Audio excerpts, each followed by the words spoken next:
अमावस्या तिथी 2 दिवस आलेली आहे, त्यामुळे लक्ष्मी पूजन 31 तारखेला करायचं की 1 तारखेला करायचं असा संभ्रम आहे। बऱ्याच वेळेला आपल्याला वाटतं की 31 तारखेला संध्याकाळी प्रदोष काळामध्ये अमावस्या तिथी आहे, मग या वेळेमध्ये अमावस्या तिथी असताना या काळामध्ये लक्ष्मी पूजन करायला पाहिजे। पण कॅलेंडरवर असेल किंवा पंचांगामध्ये असेल किंवा सगळीकडे सगळेजण म्हणतात की 1 तारखेला लक्ष्मी पूजन करायचं आहे, तर ते का करायचं आहे? 1 तारखेला लक्ष्मी पूजन करण्यासाठी कोणते 3 शुभ मुहूर्त आहेत ते सुद्धा या व्हिडिओमध्ये आपण बघणार आहोत। या तिन्ही पैकी ज्या कोणत्या मुहूर्तावर तुम्हाला लक्ष्मी पूजन करणं शक्य होईल त्या मुहूर्तामध्ये तुम्ही लक्ष्मी पूजन करू शकता, काहीही हरकत नाही। जनरली आपण समजा मुहूर्त जर नाही बघितला तर संध्याकाळची तिन्ही सांजेची जी वेळ असते, ज्याला आपण दिवे लागण असं म्हणतो, तर या वेळेमध्ये आपण लक्ष्मी पूजन जे आहे ना ते करत असतो। मुहूर्त जर आपल्याला बघायचा नसेल किंवा बघितला नसेल तर, आणि जवळजवळ बरेचसे लोक याच वेळेमध्ये करतात। या वेळेमध्ये आपण का करतो? कारण 6:30 ते 7:30 ही जी वेळ आहे ती माता लक्ष्मी आपल्या घरात येण्याची वेळ आपण मानत असतो, म्हणून या वेळेमध्ये आपण लक्ष्मी पूजन करतो।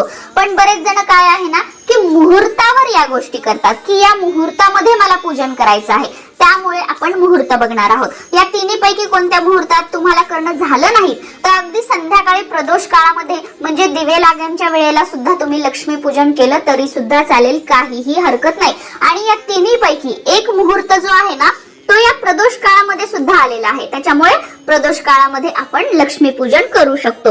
आता चतुर्दशी तिथी जी आहे ना ती 31 तारखेला दुपारी 3:53 संपत आहे आणि यानंतर मग अमावस्या तिथी सुरू होत आहे। आणि ही जी अमावस्या तिथी आहे ती 1 तारखेला संध्याकाळी 6:17 समाप्त होत आहे।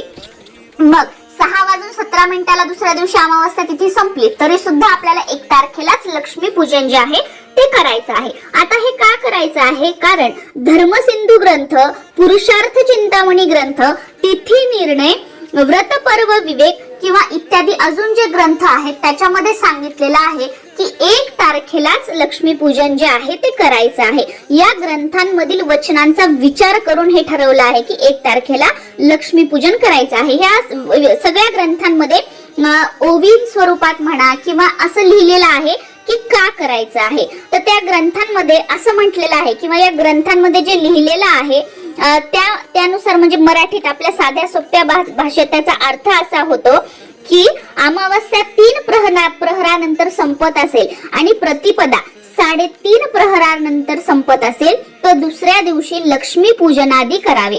प्रदोष काळात अमावस्येची कमी व्याप्ती असताना त्या दिवशी सायंकाळी व प्रदोष काळी अमावस्या मिळत आहे, तसेच अमावस्या आणि प्रतिपदा यांचे युग्म असल्याने प्रतिपदायुक्त अमावस्येच्या दिवशी लक्ष्मी पूजन करावे, असं हे सगळ्या ग्रंथांमध्ये म्हणजे जे लिहिलेलं आहे तर त्याचा अर्थ असा होत आहे। आणि युग्मास महत्व द्यावे असे वचन असल्याने या सर्व वचनांची संगती लावून 1 नोव्हेंबर 2024 रोजी शुक्रवारी आपल्याला लक्ष्मी पूजन करायचं आहे। 100 पेक्षा जास्त पंचांग करते असतील किंवा कॅलेंडर असतील त्याच्यामध्ये सुद्धा सांगितलेलं आहे की लक्ष्मी पूजन जे आहे ते 1 तारखेलाच आपल्याला करायचं आहे। आता आपण शुभ मुहूर्त बघूया। पहिला शुभ मुहूर्त बघूया तर लक्ष्मी पूजनाचा शुभ मुहूर्त 1 नोव्हेंबर रोजी सूर्यास्तानंतर अमावस्या प्रदोष काळात अल्प काळ असली तरी सायंकाळपासून प्रदोष काळ समाप्तीपर्यंत म्हणजे सूर्यास्तानंतर सुमारे 2 तास 24 मिनिटं या कालावधीत आपण लक्ष्मी पूजन करू शकतो। लक्ष्मी पूजनासाठी दुपारचा मुहूर्त असेल ते 3 वाजल्यापासून ते सायंकाळी 5:15 दुपारी 3 वाजल्यापासून 5:15 सायंकाळी 1 तारखेला। त्याच्यानंतर दुसरा जो मुहूर्त आहे तो सायंकाळी 6 वाजल्यापासून ते 8:35 आणि तिसरा जो मुहूर्त आहे तो 9:10 ते 10:45 पण बऱ्याच वेळेला बघा दुकानामध्ये जे काही असेल ना तर ते खूप उशिरा सुद्धा लक्ष्मी पूजन केले जातात। का केले जातात? कारण माता लक्ष्मीची सेवा असेल किंवा अजून कोणत्या सेवा असतील त्या अशा मुहूर्तामध्ये निश्चित काळ महानिश्चित काळामध्ये केलेल्या सेवा ज्या आहेत ना त्या खूप फलदायी मानल्या जातात। म्हणून बरेचसे बघा मोठे मोठे फॅक्टरीज वगैरे असतील किंवा कंपनीज असतील, मोठे मोठे दुकान जे असतील ना ते निश्चित काळ किंवा महानिश्चित काळामध्ये लक्ष्मी पूजन जे आहे ना ते करतात।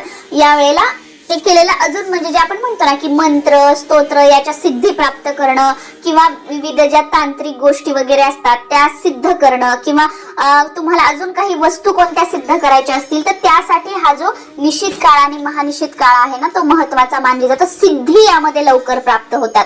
आपण साध्या सोप्या भाषेत म्हणायचं झालं तर माता लक्ष्मीची कृपा या वेळेमध्ये जास्त प्राप्त होते असा भाव आहे म्हणून या वेळेमध्ये करतात. बाकी या 3 मुहूर्तांपैकी कोणत्याही मुहूर्तामध्ये तुम्ही लक्ष्मी पूजन करू शकता किंवा अगदी संध्याकाळी दिवे लागण्याची वेळ आहे ना त्या वेळेमध्ये केलं तरी सुद्धा चालू शकतं.